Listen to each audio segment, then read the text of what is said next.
மக்களே, மாணவ நண்பர்களே, அனைவருக்கும் வணக்கம். நான் உங்கள் பொன்வேல் பாண்டியன், நடப்பு நிகழ்வுகள் ஆசிரியர். இன்றைய தினத்தில் நம்ம பார்க்க போகிறது மார்ச் 30 தினசரி நடப்பு நிகழ்வுகளின் ஒரு சூப்பரான தொகுப்பு. எப்பவுமே பார்த்தீங்கன்னா சண்டே முடிஞ்சு மண்டே, சரியா, ஞாயிறு முடிஞ்சு திங்கட்கிழமை நம்ம வந்துட்டு பார்க்கும்போது அதில் நிறைய முக்கியமான நடப்பு செய்திகள் வரும். போட்டித் தேர்வுகளில் பார்க்கும்போது நிறையா அந்த திங்கட்கிழமை வர்ற இந்த நியூஸ் பேப்பரில் வர செய்திகள் தான் நிறைய கொஸ்டின்ஸ் வந்து கேட்டுக்கிறாங்க. சரி, இது என்னோட கணிப்பு, சரிங்களா? அதனால் இன்றைய தினத்திலும் ஒரு சூப்பரான செய்தி, ஒரு தொகுப்பு கிடைச்சிருக்குது. நல்லபடியாக பயன்படுத்திக்கோங்க, தேர்வில் வெற்றி பெறுங்கள். ஆரம்பிக்கலாமா? இன்றைய தினத்துக்கான நடப்பு செய்திகள் மார்ச் 30 ஃபர்ஸ்ட் நம்ம பார்க்க போகிறது இன்றைய தினத்துக்கான முக்கியமான செய்திகள், சரி, தலைப்பு செய்திகள். அதில் ஃபர்ஸ்ட் நம்ம பார்க்க போகிறது திருவாரூர் தேர். சரியா, திருவாரூர் தேர் இப்போ ரீசெண்டாக பார்த்தா அந்த தேரோட்டம் நடைபெற்றது. அந்த திருவாரூர் தேர் தொடர்பான சிறப்பு ஒரு செய்தியை நம்ம பார்க்க போகிறோம். அதே மாதிரி தமிழ்நாடு அரசின் அதிகாரப்பூர்வ சின்னம், அது எந்த கோவிலின் கோபுரம், எந்த ஆண்டு ஏற்றுக்கொள்ளப்பட்டது, அதையும் நம்ம சேர்த்து பார்க்க போகிறோம். சூப்பராக, சரியா?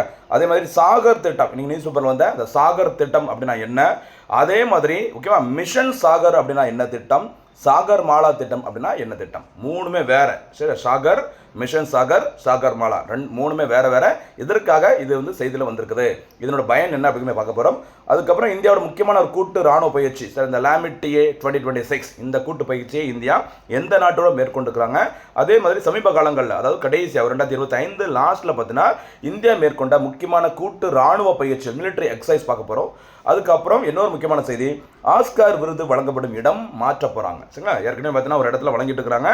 அந்த இடத்தின் பெயர் என்ன, புதுசாக எந்த இடத்துக்கு அதை மாற்ற போகிறாங்க அதை பார்த்துட்டு, அதே மாதிரி இந்த ஆஸ்கார் விருது வழங்கப்படும் நிகழ்ச்சி, சரி, அந்த டெலிகாஸ்ட் பண்ணுறது எந்த சேனல் இதுக்கு முன்னாடி பண்ணாங்க, இனிமேல் எதன் மூலமாக இந்த டெலிகாஸ்ட் பண்ண போகிறாங்க அதையும் நம்ம பார்க்க போகிறோம். அது பார்த்துட்டு அப்படி உலகின் முதல் மின்மயமாக்கப்பட்ட சாலை, சரியா, ஏற்கனவே பழைய செய்தி, ஆனால் இன்றைக்கி நியூஸ் பேப்பரில் எடிட்டோரியல் பேஜில் வந்ததுனால அதையும் லைட்டாக ஷார்ட்டாக பார்க்கலாம். சரிங்களா? இது எல்லாமே பார்த்துட்டு சூப்பர் 6 கொஸ்டின்ஸும் பார்க்க போகிறோம். மக்களே, சூப்பரான செய்தி, சூப்பரான தொகுப்பு, நல்லபடியாக பயன்படுத்திக்கோங்க. நம்மளோட எஃபோர்ட் பிடிச்சது அப்படின்னா மறக்காமல் லைக் பட்டன் ப்ரெஸ் பண்ணிக்கோங்க. நம்ம சேனலை சப்ஸ்கிரைப் பண்ணிவிட்டு அந்த பெல் பட்டனை கிளிக் பண்ணிக்கோங்க. நோட்டிஃபிகேஷனில் காட்டும். ஃப்ரீயாக இருக்கும்போது நம்ம நோட்ஸை பார்த்துட்டு, நீங்கள் வீடியோ பார்த்துட்டு ஒரு நோட்டு போட்டு எழுதிக்கோங்க. வாய்ப்பு கிடைக்கும்போது உங்கள் ஃப்ரெண்ட்ஸ்கிட்ட அந்த கேள்வியெல்லாம் கேட்டு மாற்றி கேட்டு ரிவிஷன் பண்ணிக்கோங்க. ரொம்ப யூஸ்ஃபுல்லாக இருக்கும். ஆரம்பிக்கலாமா? இனிமேல் நம்ம விரிவான செய்திகள் பார்க்கலாம். ஃபஸ்ட்டு நம்ம ஏற்கனவே சொன்ன மாதிரி திருவாரூர் தேர் சிறப்புகள், சரி, திருவாரூர் தேரோட சிறப்புகள் என்னன்னு சொல்லி பார்க்கலாம். ஓகேவா? ரீசெண்டாக பார்த்தீங்கன்னா திருவாரூரில், சரியா, தியாகராஜர் கோவிலின், சரியா, அந்த முக்கியமான அந்த தேரோட்டம், சரி, ஆழி தேர் என்று அழைக்கப்படும் அந்த தேரோட்டம் வந்து ரொம்ப சிறப்பான முறையில் நடைபெற்றது. சரிங்களா? இந்த திருவாரூர் அந்த ஆழி தேரோட்டம் என்பது ஆசியாவிலேயே மிகப்பெரிய மற்றும் புகழ்பெற்ற ஒரு தேர் திருவிழாவாகும். சரியா? அந்த தேர் வந்து இழுத்துட்டு போயிட்டு இந்த டேன் பண்ணும்போது நான் வீடியோவில் காமிச்சாங்க நியூஸில், அவ்வளோ சூப்பராக இருந்தது. சரிங்களா? வேணா வேறு வாட்டி பாருங்கள். ஓகேவா? ஆசியாவின் மிகப்பெரிய தேர் திருவாரூர் தேர் ஆகும். சரியா? ஆசியாவின் மிகப்பெரிய தேர் இந்த திருவாரூர் தேர்னு சொல்கிறாங்க. இதற்கு அடுத்தபடியாக இருக்கிறது எதுன்னு சொல்லி பார்த்தீங்கன்னா இரண்டாவது மிகப்பெரிய தேர், சரியா, ஸ்ரீவில்லிபுத்தூர் தேர். சார், ஸ்ரீவில்லிபுத்தூர் தேர், இதோட சிறப்புகள் எல்லாமே நம்ம பின்னாடி பார்க்க போகிறோம். சரிங்களா? பாருங்கள் தொடர்ந்து. தமிழ்நாடு அரசின், சரியா, அதிகாரப்பூர்வ சின்னத்தில் இடம்பெற்றுள்ள கோபுரம் எதுன்னு பார்த்தீங்கன்னா ஸ்ரீவில்லிபுத்தூர் ஆண்டாள் கோவில் கோபுரம். சரிங்களா? என்னமா அப்போ தமிழ்நாடு அரசோட அதிகாரப்பூர்வ சின்னமே என்னதான், இந்த ஸ்ரீவில்லிபுத்தூர் ஆண்டாள் கோவில் கோபுரம். ஞாபகம் வச்சுக்கோங்க. அங்கே திருவாரூரில் இருக்கிறது அந்த தேரும் பார்த்துக்கோங்க, மிகப்பெரிய தேர். அதேமாதிரி தமிழ்நாடு அரசின் அதிகாரப்பூர்வ சின்னத்தில் இடம்பெற்றுள்ளது எதுன்னு சொல்லி பார்த்தீங்கன்னா ஸ்ரீவில்லிபுத்தூர் ஆண்டாள் கோவில் கோபுரம். ரெண்டுக்குள்ள வேறுபாடு இருக்குது, ஞாபகம். சரி, அது பெருசு, இது சின்னம், மறக்கக்கூடாது. சரிங்களா? ஓகே, அடுத்தபடியாக பாருங்கள். அப்படியே தொடர்ந்து சென்னை மாகாண, சரி, மெட்ராஸ் மாகாணத்தின் முதல்வராக, சரி, ஓமந்துரா ராம செட்டியார் அவர்கள் இருந்தபோது இந்தியாவின் இந்த இலச்சினை, இந்த சின்னத்தினை முன்வழிவு செஞ்சு இந்திய அரசிற்கு அனுப்புகிறாங்க.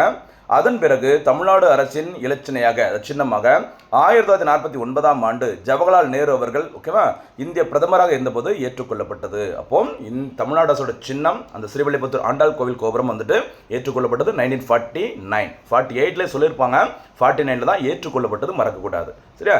இந்த சின்னத்தை, இந்த இலச்சினையை உருவாக்கியவர், வடிவமைத்தர் யார் பார்த்தீங்கன்னா மதுரையை சேர்ந்த ஓவியர் ஆர் கிருஷ்ணராவ் அவர்கள். சரி, ஒரு பழைய குரூப் 1 எக்ஸாம்பிள் இந்த கொஸ்டின் கேட்டுக்கிறாங்க, ரீசெண்டாக கூட கேட்டிருந்தாங்க, ஞாபகம் வச்சுக்கோங்க. சரிங்களா? ஆர் கிருஷ்ணராவ் அவர்கள், மறக்காதீங்க, நம்முடைய ஸ்ரீவில்லிபுத்தூர் ஆண்டாள் கோவில் அந்த சின்னத்தை வடிவமைத்தவர். ஓகேவா? அதே மாதிரி இன்னொரு முக்கியமான கூடுதல் செய்தி பார்த்துக்கோங்க. கும்பகோணத்தில் இருக்க சாரங்கபாணி கோவிலோட தேர் 118 அடி உயரம் கொண்டது. சரியா? உயரங்கள் சொல்லி பார்க்கும்போது இதுதான் பெருசாக இருக்குதுமா, ஞாபகம் வச்சுக்கோங்க, மறக்கக்கூடாது. மிக பெருசுன்னு கேட்டால் தான் திருவாரூர் தேர், உயரமானது அப்படின்னு கேட்டால் இதை சொல்லலாம், ஞாபகம் வச்சுக்கோங்க. திருவாரூரை ஆண்டவர், சரியா, மனுநீதி சோழன் அவர்கள் உங்களுக்கு தெரிஞ்சிருக்கும். சரியா? ஓகே, இந்த கதைலாம் தெரியல, அந்த பசுமாடு, கன்று, ஓகேவா, ரொம்ப முக்கியமானது, ஞாபகம் வச்சுக்கோங்க. அடுத்த செய்தி போலாமா? அடுத்து ஒரு 2-3 திட்டங்கள் வரிசையாக பார்க்க போகிறோம். சூப்பரான ஒரு திட்டம் பாருங்கள். எல்லாமே கடல் சார்ந்த அமைப்புகள் தொடர்புடைய ஒரு திட்டம். சாகர் திட்டம். சாகருங்கிறது இங்கிலீஷில் short name SAGAR, security and growth for all in the region. சரியா, பார்த்துக்கோங்க. அதான் நம்ம அரபிக்கடல், வங்காள விரிகுடா, இந்திய பெருங்கடல், இந்த ஏரியாவில் சுற்றுக்கிற எல்லா நாடுகளுக்கும் ஏதாச்சும் ஒரு எமர்ஜென்சி, சரியா, ஒரு மருத்துவ உதவி, வேறு ஏதாச்சும் திடீர்னு கப்பல் தீப்பிடிச்சு எறியலாம், அந்த மாதிரி டைமில் எல்லாத்துக்கும் உதவி செய்கிற மாதிரி இந்திய அரசினால் அறிவிக்கப்பட்ட ஒரு திட்டம் தான் சாகர் திட்டம். இந்த திட்டம் தொடங்கப்பட்ட நாள் பார்த்தீங்கன்னா மார்ச் 2015 2015 தொடங்கியிருக்கிறாங்க. இதோட நோக்கம், அதை தமிழில் பாருங்கள், பிராந்தியத்தில் உள்ள அனைவருக்கும் பாதுகாப்பு மற்றும் வளர்ச்சி அப்படிங்கிறது தான் இதோட மீனிங் அப்படின்னு சொல்லியிருக்கிறாங்க. ஞாபகம் வச்சுக்கோங்க. சரியாம்மா. அடுத்தபடியாக ஒவ்வொரு செய்தி முக்கியமானது. ஓகே, பாருங்கள். நோக்கம் திட்டத்தின் நோக்கம் பாருங்கள். இந்திய பெருங்கடல் பிராந்தியத்தில் உள்ள நாடுகளுடன் பொருளாதார பாதுகாப்பு ஒத்துழைப்பை மேம்படுத்துதல் மற்றும் நிலையான வளர்ச்சியை உறுதி செய்தல். சரியா, என்ன பயன், இதன் மூலம் என்ன பயன் அப்படின்னு சொல்லி பார்த்தீங்கன்னா முக்கியமானது பாருங்கள். சாகர் திட்டத்தின் பயன்பாடு கடல்சார் பாதுகாப்பு, நீல பொருளாதாரம், ப்ளூ எக்கனாமி, கடல் சார்ந்த இணைப்பு, பிராந்திய நாடுகளுக்கு உதவி செய்தல். இந்த திட்டத்தின் முக்கியமான பயனாளிகள் யாருன்னு சொல்லி பார்த்தீங்கன்னா, சரியா, திட்டத்தை தொடங்கி நம்முடைய இந்தியா, இலங்கை, மாலத்தீவு, மொரிஷியஸ், செஷல்ஸ் மற்றும் மடகாஸ்கர். இதுதான் முக்கியமாக அந்த இந்திய பெருங்கடலில் இருக்கிற முக்கியமான நம்மளுடைய நட்பு நாடுகள். இவங்க எல்லாத்துக்குமே ஏதாச்சும் ஒரு அவசர கால உதவி ஏதாவது தேவைப்பட்டதுனாலும் சரி, கடல் சார்ந்த பாதுகாப்பாக இருக்கட்டும், இந்த ப்ளூ எக்கனாமி, இது எல்லாமே சரி பண்ணுறதுக்கு தான் இந்த சாகர் திட்டத்தை 2015 மத்திய அரசு தொடங்கியிருக்கிறாங்க. அதே 2015 பாருங்கள், அதே 2015 தொடங்கப்பட்ட திட்டம் சாகர் மாலா திட்டம். சரியா, சாகர் மாலா. ஓகேவா, ஜூலை 31 2015 தொடங்கப்பட்டது. இந்த திட்டத்தின் முக்கியமான நோக்கம் துறைமுகங்களை நவீனமயமாக்குதல். சரியா, அதாவது ஒரு நம்ம பொருளை உற்பத்தி பண்ணுறோம், அந்த உற்பத்தி பண்ண பொருளை வெளிநாடுகளுக்கு ஏற்றுமதி செய்யணும் அப்படின்னா துறைமுகங்கள் சூப்பராக இருக்கணும். அந்த துறைமுகங்களுக்கு வந்துட்டு ஈஸியாக நம்ம தயாரித்த பொருட்களை கொண்டு சேர்ப்பதற்கான எல்லா வசதிகளையும் கொண்டு வரணும். அதுவும் லேட்டஸ்ட் டெக்னாலஜி பயன்படுத்தி நல்ல சாலை வசதி, சரியா, இந்த கஸ்டம் சம்மந்தப்பட்ட எல்லா பிரச்சனைகளும் சரியாக சரி பண்ணுற மாதிரி எல்லா விஷயங்களையும் சூப்பராக செஞ்சு கொடுக்குறதுக்கு தான் இந்த சாகர் மாலா திட்டம் தொடங்கப்பட்டது. ஞாபகம் வச்சுக்கோங்க. சரியாம்மா, அது சாகர், இது சாகர் மாலா. மாலானாலே கிட்டத்தட்ட இந்த ரோடு சாலை வசதி அப்படின்னு சொல்லுவாங்க. ஞாபகம் வச்சுக்கோங்க.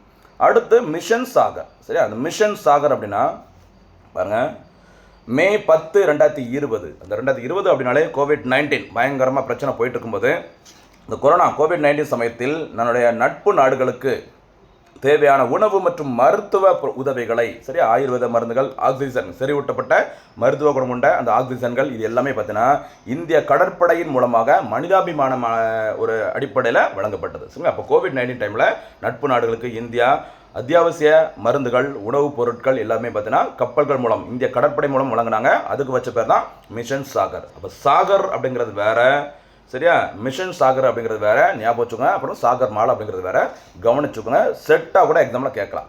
அடுத்தபடியாக இன்றைக்கி நியூஸ் பேப்பரில் வந்த ஒரு செய்தி பாருங்கள். லாமிட்டியே 2026 கூட்டு இராணுவ பயிற்சி. சரியா, யாருக்கும் இடையே நடைபெற்றதுன்னு சொல்லி பாருங்கள். இந்தியா மற்றும் செஷல்ஸ், சரியா, இந்தியா மற்றும் செஷல்ஸ் பாதுகாப்பு படைகளுக்கு இடையே மார்ச் 9 முதல் 20 வரைக்கும் நடைபெற்ற அந்த கூட்டு பயிற்சி பேர் தான் இந்த லாமிட்டியே அப்படின்னு சொல்கிறாங்க. இந்த பயிற்சி நடைபெற்றது செஷல்ஸ் நாட்டில் தான் நடைபெற்றது. சரிங்களா, சரி, இதையும் தெரிஞ்சுக்கோங்க. இது ஒரு குட்டி நாடு. கொஞ்சம் பெரிய நாடுகள்கிட்ட இந்தியா வழக்கமாக என்னென்ன கூட்டு பயிற்சிகள் மேற்கொள்வாங்க அதை பற்றி இன்னொரு செய்தியில் பாருங்கள். சரியா, பாருங்கள். சூரியகிரண் 19 அப்படிங்கிறது பார்த்தீங்கன்னா நம்முடைய பக்கத்து நாடு. சரியா, இப்போ ரீசெண்டாக நேபாள நாடு இருக்குல்ல, நம்மளோட இந்தியா மற்றும் நேபாளம் இடையே நடைபெறும் ஒரு கூட்டு இராணுவ பயிற்சியோட பேர் தான் சூரியகிரண் சொல்லுவாங்க. ஒரு போனஸ் கேள்வி கேட்கலாமா? நேபாள நாட்டின் தற்போதைய புதிய பிரதமர் யார்? சரியா, ரெகுலராக இதுக்கு நான் கேள்வியெல்லாம் கேட்டுருக்கிறேன், வீடியோ பார்த்துருக்குறோம். நேபாளம் சொல்லி பார்த்ததுனால கொஞ்சம் நீங்கள் ரிவிஷன் பண்ணி பாருங்கள். சரியா, சூரியகிரண் இந்தியா மற்றும் நேபாளம் இடையே நடைபெறும் கூட்டு பயிற்சி. அது மாதிரி யுத் அபியாஸ் அப்படிங்கிறது இந்தியா மற்றும் அமெரிக்கா இடையே நடைபெறும் கூட்டு இராணுவ பயிற்சி. அடுத்து இந்திரா, IN அப்படின்னா இந்தியா, சரியா, ரஷ்யா அப்படிங்கிறது ஞாபகம் வச்சுக்கோங்க. இந்திரா, ஓகேவா, இந்திரா அப்படிங்கிறது IND Indra, R for Russia அப்படின்னு சொல்லுவாங்க. இந்த இந்திரா அப்படிங்கிறது இந்தியா மற்றும் ரஷ்யா இடையே நடைபெறும் கூட்டு பயிற்சி. அடுத்து காசிந்த், சரியா, KAZIND, சரி, KAZ அப்படிங்கிறது கஜகஸ்தானை குறிக்கும், INDங்கிறது இந்தியாவை குறிக்கும். அப்போ காசிந்த் அப்படிங்கிறது இந்தியா மற்றும் கஜகஸ்தான். இந்த கூட்டு ராணுவ பயிற்சி கொஞ்சம் பாருங்கள். ஒரு பாதிக்கு பாதி கிட்டத்தட்ட நாடுகளின் பேர் அதில் ஷார்ட்டாக கொடுத்துருப்பாங்க. இதை பார்த்துட்டு ஏதோ நினச்சிட்டு இருக்க வேண்டாம், கொஞ்சம் ஈஸியாக பார்த்துக்கோங்க. சரி, அப்போ சூரியகிரண் இந்தியா மற்றும் நேபாளம், யுத் அபியாஸ் இந்தியா மற்றும் அமெரிக்கா, இந்திரா இந்தியா ரஷ்யா, காசிந்த் அப்படிங்கிறது இந்தியா கஜகஸ்தான். இன்னும் நிறைய கூட்டு பயிற்சியில் இருக்குது. வாய்ப்பு கிடைக்கும்போது கொஞ்சம் கொஞ்சமாக உள்ள சேர்த்துட்டே வர ஞாபகம் வச்சுங்க. சரியாம்மா? அடுத்தபடியாக ஆஸ்கார் விருது வழங்கும் விழா. சரியா, ஆஸ்கார் விருது வழங்கும் விழா ரொம்ப முக்கியமான செய்தி பாருங்க.